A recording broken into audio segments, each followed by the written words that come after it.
I know this might be a little bit morbid, but sometimes I look at some people's journey of caregiving similar to that analogy of the frog in the boiling water.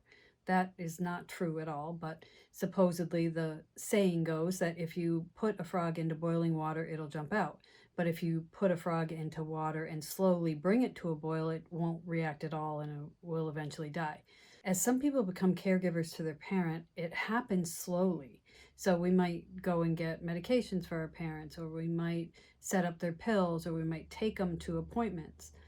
And then all of a sudden, you wake up one day and you look around and your whole life is consumed by caregiving. And you're so stressed out, you're on the verge of burning out. For a lot of people, that's the way it happens. And then all of a sudden you realize how deeply into it you are.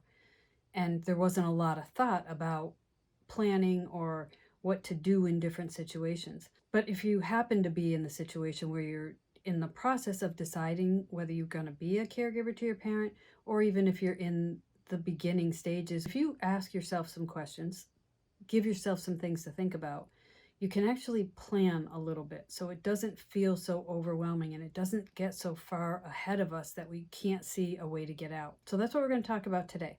I'm Tammy Provenzel. I'm a physical therapist and a life coach for caregivers. I make these videos because I'm on a mission to make caregiving a little bit easier.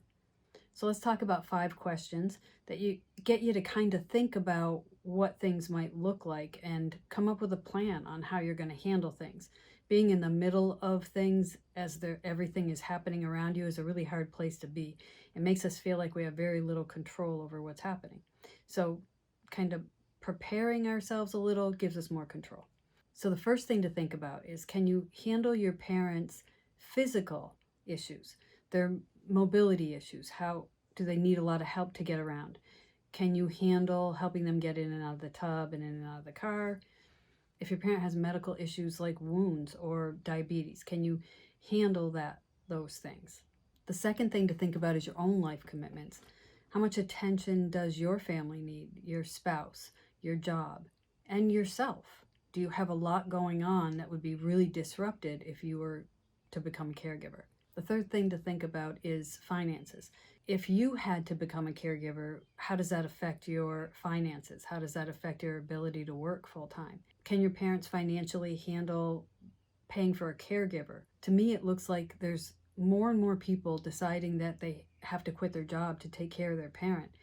And that has a huge impact not only on our parents' life, but on our life and really on our kids' lives, our spouse's life. It affects everybody. So think about how caregiving might work financially. The fourth thing to think about is long term.